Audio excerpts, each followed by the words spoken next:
Betul? Kalau kita sudah jengkel, ngomong pelan saja, itu nyelkit, istilah orang Jawa bilang. Walaupun pelan. Karena apa?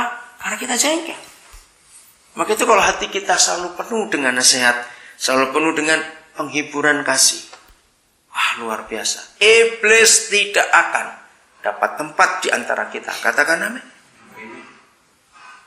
Tahun 79 saya dengar kisah, waktu itu masih perang dingin ya, antara Barat masih tegang betul. Amerika dengan sekutunya, Rusia dengan sekutunya.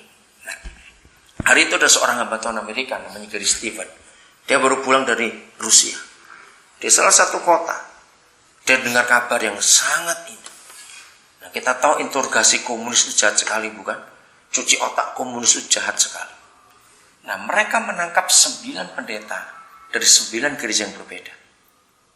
Nah, cara interogasinya jahat sekali. Sebelum mereka menangkap, KGB menangkap para pendeta itu, ternyata KGB sudah punya data lengkap dari masing-masing pendeta itu. Jumlah anggotanya. Khotbah 3 bulan terakhir apa saja. Jumlah uang kolektornya berapa. Itu hebatnya komunis. Dengan mata-matanya itu bisa tahu semuanya. Dalam 3 minggu terakhir, dia itu mengunjungi kemana saja. Pokoknya data itu lengkap, sehingga masing-masing pendeta itu dibuat heran. Kok bisa tahu? Sampai uang kolektornya, sampai dia telepon kemana itu, tahu semua. Bisa bayangkan. Nah, caranya, mereka nangkep, entah barengan atau enggak saya lupa, tapi pokoknya interogasinya satu-satu. Nah, ketika mendengar itu semua, ayo jujur, kalau kita jadi salah satu pendeta itu, panas enggak hati kita? Panas siapa? Ini pasti ada yang bocorkan ini.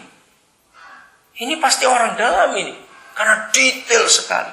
Nah, setelah sebagai manusia normal dibuat panas hati ini, KGB ngomong, kamu tahu siapa yang bocorkan ini?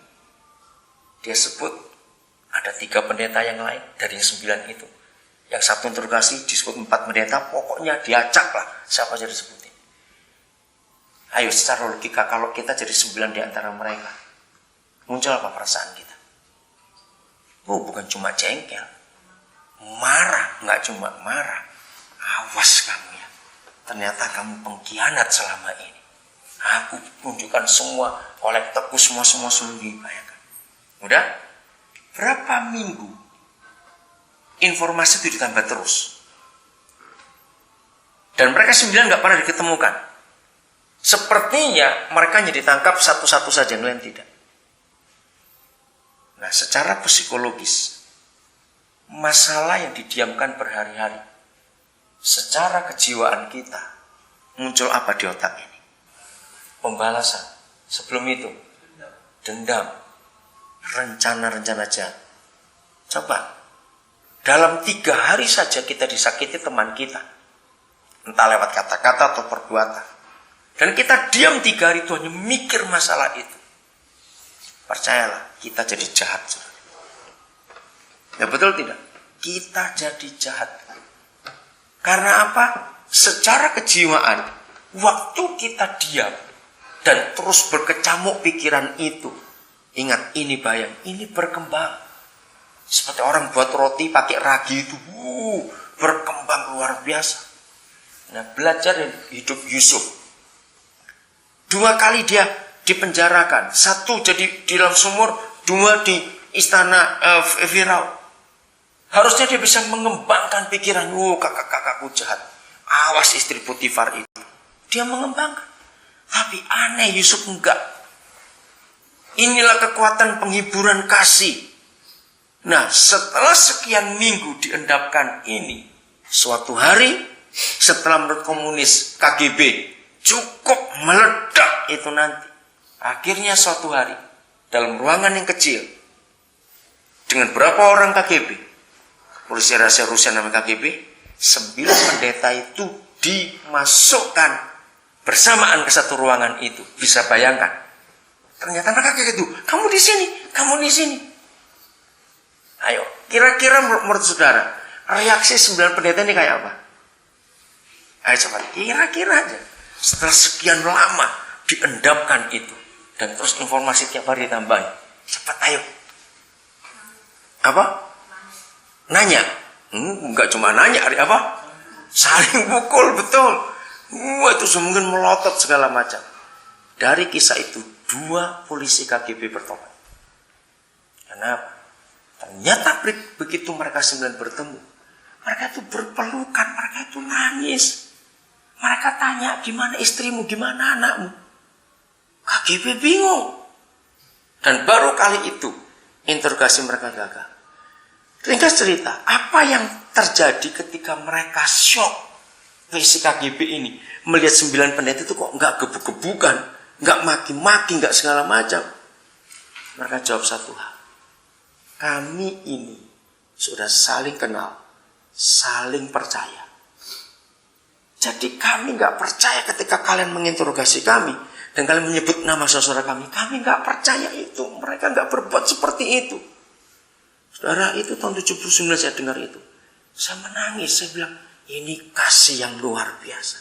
Saya pernah ada di RRC tahun 82. Maka itu saya tahu bagaimana proses cuci otak komunis.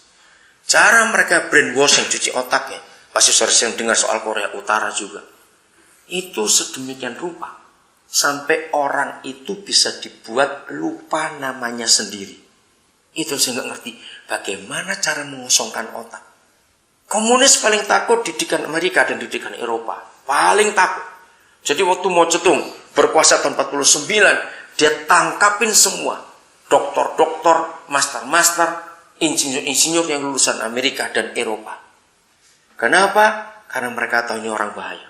Karena didikan barat, kapitalis. Nah itu interogasinya sampai cuci otaknya itu. Woi, dengan cara-cara yang kejam. Sampai mereka bisa lupa namanya sendiri. Bayangkan orang bisa lupa nama sendiri itu gila model apa itu? Maka itu ketika 9 pendeta ini ditunjukkan mereka itu. Kaget KGB. Nggak mempan interogasi mereka. Saudara, ini yang kurang dari gereja. Curiga. Betul? Curiga satu dengan yang lain. Jangan-jangan. Ayo, sampaikan kebenaran ini kepada semua teman-teman kita. Ya, kalau dipikir jumlah kita nggak banyak. Antara Taegu, Busan, Jangwon. Nggak banyak. Tapi kalau kita jujur, masih berapa banyak setan menang di antara kita? Hanya gara-gara mulut itu tadi. Maka itu memiliki penghiburan kasih. Sudahlah, misalnya itu betul. Teman kita ngomong jelek seperti itu. Janji, kalau ketemu, biarlah kita baik. Seperti kita nggak pernah tahu apa-apa. Seperti nggak ada apa-apa terjadi. Bisa berkata amin? Harusnya begitu. Nah itulah kekuatan penghiburan kasih. Yang ketiga ada apa? Persekutuan roh. Lihat, rohnya huruf besar. Persekutuan roh. Saudara, maaf kalau saya pakai kalimat ini. Persekutuan fisik itu suami istri. Kenapa saya bandingkan ini? Sama seperti itu dalam kesatuan kita di dalam tubuh Kristus. Artinya, Roh Kudus yang diam di dalam kita, itu harus kita beri porsi yang paling tinggi dan yang paling banyak dalam hidup kita untuk mempersatukan kita semua.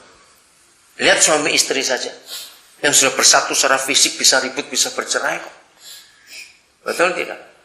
Nah, persatuan yang paling sulit, termasuk juga untuk suami istri, adalah persatuan dalam jiwa. Jiwa itu ada 3 hal. Pikiran, perasaan, kemauan.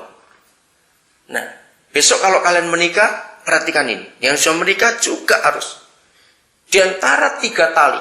Pengkhotbah pasal 4 mengatakan bahwa kalau menikah itu 3 tali jadi 1. Kenapa 3 tali? Karena manusia itu terdiri dari roh, jiwa, dan tubuh. Nah, kalau kita menikah, ini menyatu.